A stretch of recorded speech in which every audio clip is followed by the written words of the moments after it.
Salut mes Nakamas, c'est Locke, j'espère que vous allez bien. Aujourd'hui, une vidéo spéciale, on va parler de la fin de Dragon Ball Super. Oui, comme je l'avais déjà dit dans une vidéo, il n'y a pas que One Piece dans la vie, même si pour moi la fin de Dragon Ball Super va être bénéfique pour One Piece. Alors, c'est la fin provisoire de Dragon Ball Super.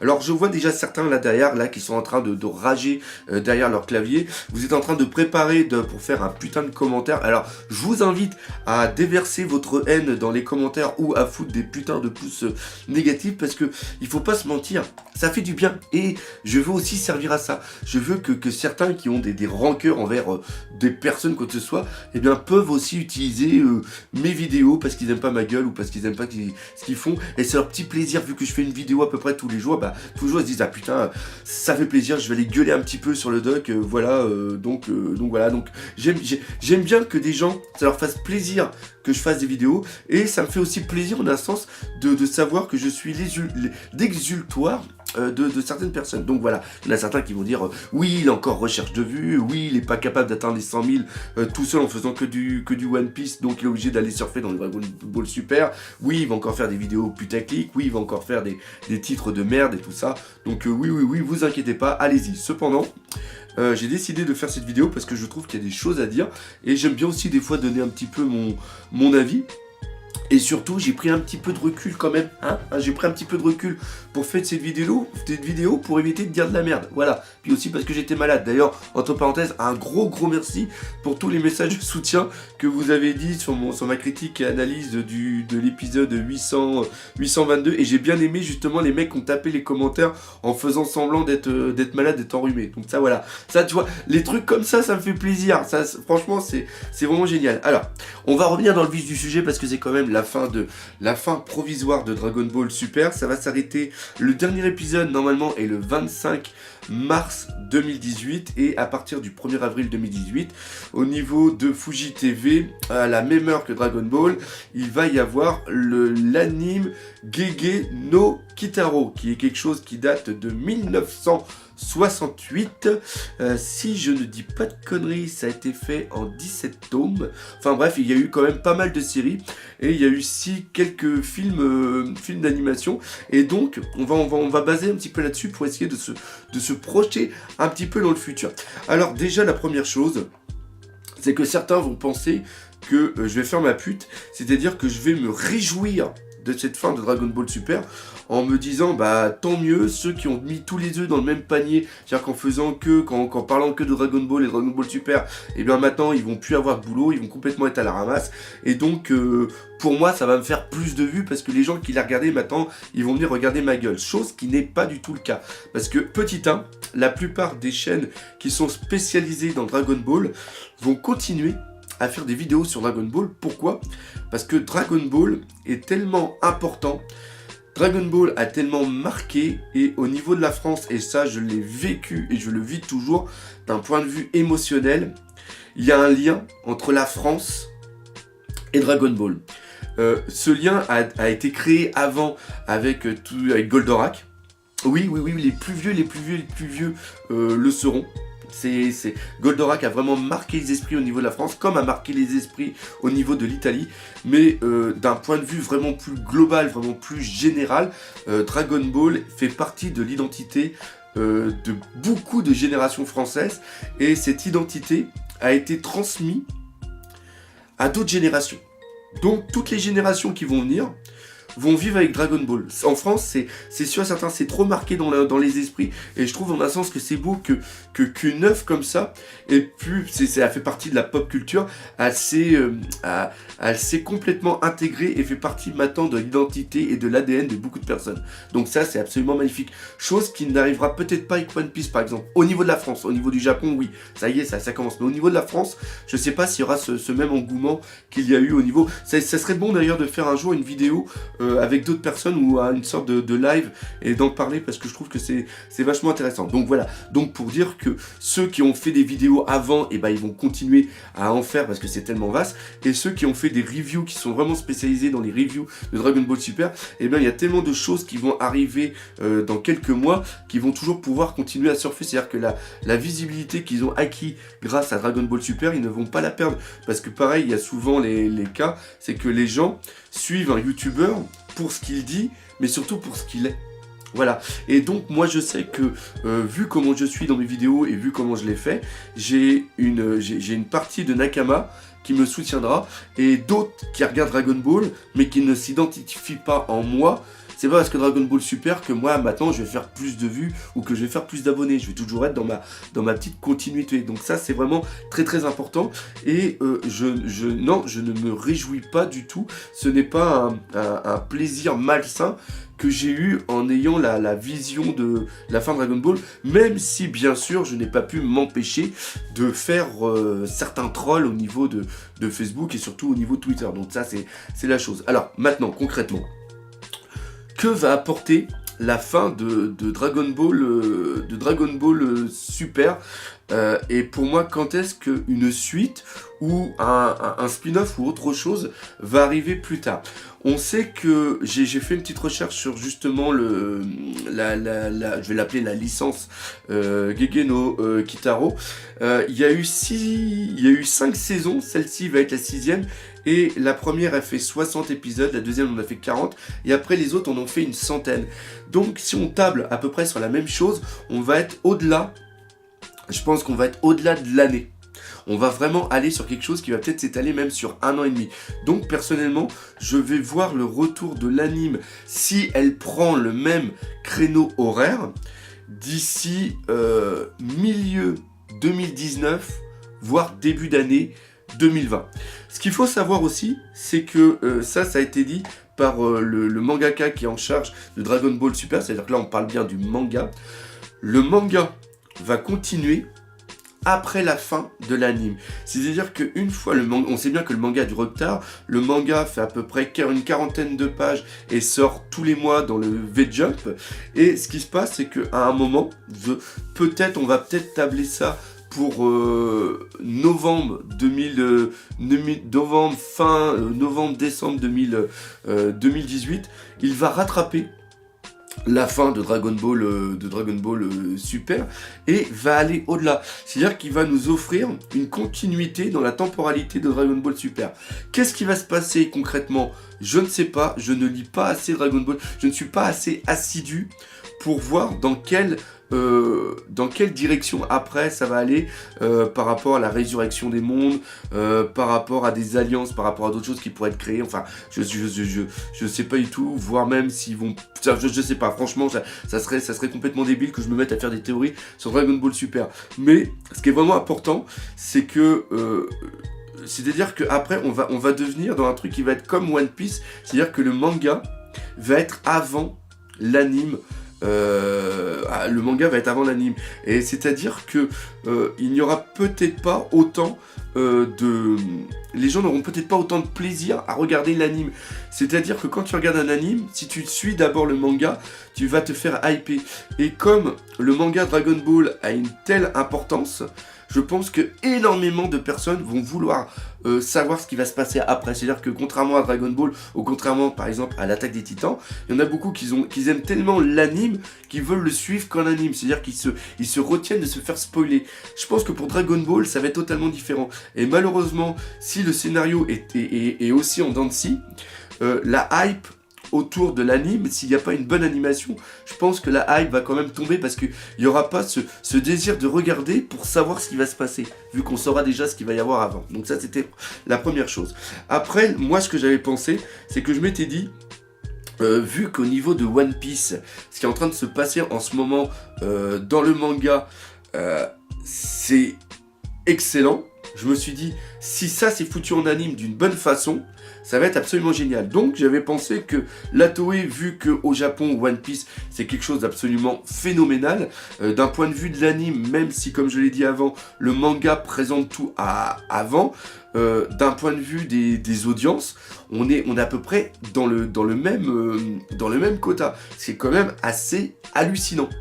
Et donc je m'étais dit, peut-être que là, la Toei veut mettre quelques œufs d'or dans One Piece et prendre une partie du staff de Dragon Ball Super, parce que on va pas se mentir, certains épisodes de Dragon Ball Super sont absolument excellents, et ils vont le mettre dans One Piece parce que One Piece pêche un tout petit peu au niveau de l'animation. même si c'est mieux qu'avant, ça pêche un petit peu.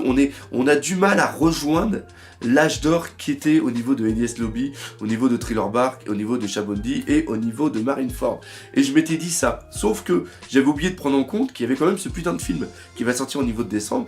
Et un film, ça ne se fait pas en 6 mois, ça ne se fait pas en 1 an, donc il y a déjà des animateurs qui sont déjà en train de travailler comme des tarés au niveau du film. Et comme la Toei a annoncé que le film va être absolument fantastique, qu'il va être l'un des plus beaux films de la Toei, je pense que là en ce moment, enfin même je pense que vu que les épisodes de Dragon Ball Super vont se terminer en mars, c'est-à-dire qu'ils vont se terminer dans 2 mois, les épisodes sont déjà faits.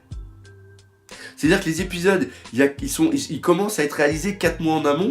Donc là, ils sont sur le fignolage des derniers épisodes. Donc la plupart du staff, maintenant, sont en train de travailler comme des gros tarés au niveau du film. Cependant, le film, à un moment, il va bien se terminer. Le film, je pense que d'un point de vue, le post-production au niveau du film va commencer normalement, je pense, en octobre. C'est comme ça que ça fonctionne un petit peu. Donc en octobre, vu la projection que j'ai sur l'anime Dragon Ball Super et vu qu'il va pas commencer, le staff va commencer à travailler autre part. Et c'est là où on a eu une information hyper importante de la part de Naoto Shishida. J'espère qu'il va pas se faire défoncer la gueule parce que d'après ce que j'ai pu comprendre dans les tweets et d'après ce que j'ai pu analyser, ça donne une petite optique sur la suite. C'est-à-dire que Naoto Shishida, même s'il ne l'a pas annoncé, il va travailler sur le film et peut-être qu'il est en train de travailler sur le film de Dragon Ball. Celui-là qu'il va y avoir sur justement les origines des Saiyans. Et il va arrêter de travailler là-dessus. Comme j'ai dit, vu qu'il y a la post-prod, je pense qu'il va arrêter de travailler aux alentours de septembre-octobre. Donc à partir de septembre-octobre, il va travailler sur autre chose. Et il a annoncé dans un tweet qu'il aimerait beaucoup faire le passage du combat de Luffy contre l'un des fils, sinon le fils, carrément de Big Mom. Et j'ai commencé à faire mes petits calculs, parce que ouais, moi j'aime bien jouer un petit peu avec les chiffres. Je me suis aperçu, d'ailleurs je vais commencer à la regarder parce que j'aime bien jouer avec les chiffres, mais comme les chiffres ils sont un petit peu en train de se télescoper au niveau de la tête, je vais reprendre un petit peu ce que j'ai préparé sur mon petit brouillon. On sait à peu près que 3 épisodes correspondent à 2 chapitres. Donc en ce moment on est à l'épisode 822 qui correspond au chapitre 854. Si on remonte, non, on va pas remonter en arrière tout de suite, on va continuer à aller de l'avant. C'est-à-dire que les épisodes, les chapitres, oh là là, je vais avoir du mal. Les chapitres qu'on est en train de regarder en ce moment, c'est dans les chapitres 890 et on voit ce qu'il y a au niveau du combat que je suis en train de vous teaser.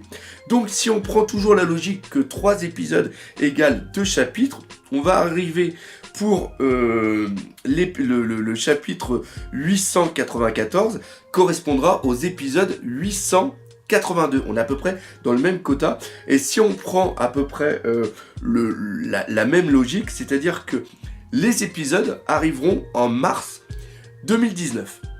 Alors, tu es en train de te demander comment j'ai fait ça? Bah, c'est simple, c'est que j'ai repris tous les épisodes en arrière et j'ai essayé de voir un petit peu quel était le cheminement, l'évolution entre les épisodes et les chapitres. Et pour une anecdote, hein, le 31 octobre 2016, donc ça fait quand même un petit peu longtemps, on avait eu l'épisode 762 qui correspondait au chapitre 812. Donc on était à peu près toujours dans la même relation. Et là, ce qui est vraiment génial, c'est qu'il y avait à peu près c'est-à-dire que entre ce qui s'est passé le 31 octobre 2016 et ce qu'il y a maintenant, il y a eu une quinzaine de mois qui a été évolué. Donc là, c'est pour ça que j'ai refait à peu près avec le même nombre de chapitres, le même nombre d'épisodes. J'ai essayé de faire une projection plus loin, à peu près à 15 mois. Et donc on arrive bien sur le combat. Et comme on sait qu'un épisode est préparé 4 mois à l'avance, les épisodes qu'il va y avoir en mars vont commencer à être travaillés en décembre. C'est-à-dire que Naoto Shishida va avoir quelques temps pour travailler autre chose et il va pouvoir commencer aussi à préparer tout simplement la fin de One Piece. C'est-à-dire que là, avec... Bon, je vais pouvoir reposer ça, j'en ai plus besoin. C'est-à-dire que la fin de Dragon Ball Super va aider bien sûr pour le film, pour faire un film Dragon Ball absolument génial, mais je pense sincèrement qu'une partie du staff va être utilisée autre part, c'est-à-dire que va revenir sur One Piece parce que la fin de l'arc Toadland tel qu'on l'a dans le manga, au niveau de l'anime, ça peut faire un truc de fou. Et quand on voit le traitement qu'il y avait eu au niveau du combat de Luffy contre Sanji, on peut s'attendre vraiment à des trucs, vraiment, il y a une, je suis en train de m'auto-hyper, mais vous imaginez même pas comment je suis en train de faire ça. Et ce qui peut être aussi très très bien, là je vais revenir sur, d'un point de vue plus francophone, c'est-à-dire que là, s'il n'y a plus d'anime Dragon Ball Super et qu'il y a seulement qu'un manga, il va y avoir seulement qu'une review du manga qui va être fait par mois. Donc au niveau des mecs qui sont spécialisés dans la review, je pense que certains vont peut-être revenir à leurs origines, ou vont peut-être se lancer. Et moi j'ai rien contre, il n'y a aucun souci là-dessus. Dans du One Piece, pourquoi ? Parce qu'il faut savoir que là, cette année, on va arriver sur la fin de l'Art of Land. On va avoir la rêverie avec énormément d'informations vraiment essentielles sur l'univers de One Piece, et surtout on va rêver sur le début de Wano Kuni. Ce qui veut dire que tant que Dragon Ball Super ne reviendra pas, et si Wano Kuni est tel qu'on nous l'a teasé, tel qu'on nous l'a hypé, j'imagine, excusez-moi, j'ai encore un petit rhume, fin 2018, fin et début 2019, un grand retour de la hype sur One Piece. Et ça va permettre justement à relancer l'essor de One Piece d'un point de vue francophone qui est un petit peu en train de se casser la gueule. Et ça va peut-être permettre justement à des personnes qui avaient un petit peu lâché les reviews et tout, de revenir. Et pourquoi pas même à d'autres qui sont spécialisés autre part, à venir donner leur opinion sur One Piece. Parce que One Piece, je pourrais, enfin, il y en a certains qui pourraient se dire, putain, le doc commence à te faire du souci, parce que s'il y en a d'autres, tels que le chef Otaku, ou d'autres personnes qui vont venir sur Dragon Ball Super, sur One Piece, tu as du souci à faire par rapport à leur manière de faire des critiques, et surtout par rapport à toute la communauté qui est derrière.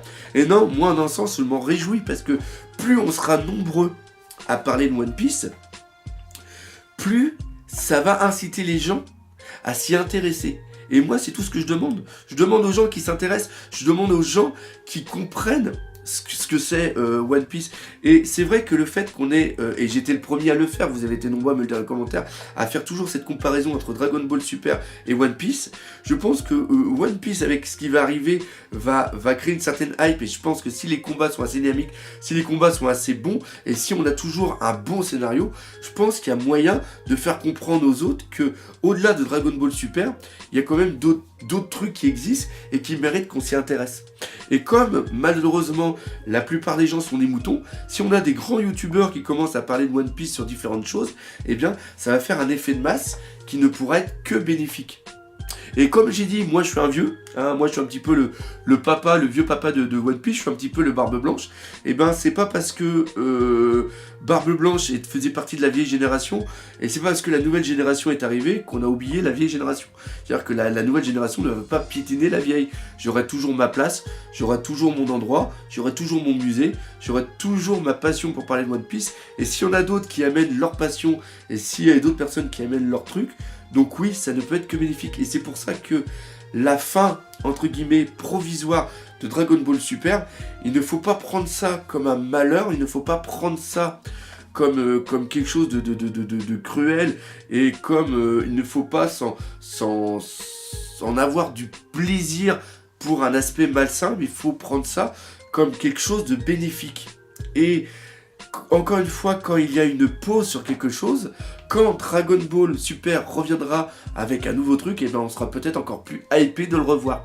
Voilà, c'était ça. Donc c'était pour ça que je voulais faire une vidéo. Je voulais pas faire, alors j'espère franchement que vous aurez regardé la vidéo jusqu'à la fin, que vous aurez compris le message qu'il y a dedans. C'est un message d'espoir, et c'est surtout un message de partage. Donc voilà. Alors vous dites-moi dans les commentaires ce que vous pensez justement de la fin de Dragon Ball Super. Et nous, comme d'habitude, on se dit à bientôt pour de nouvelles aventures One Piece. Et surtout, n'oubliez pas le principal, One Piece. Et oui, c'est One Piece, c'est la vie. Allez, salut mes Nakama.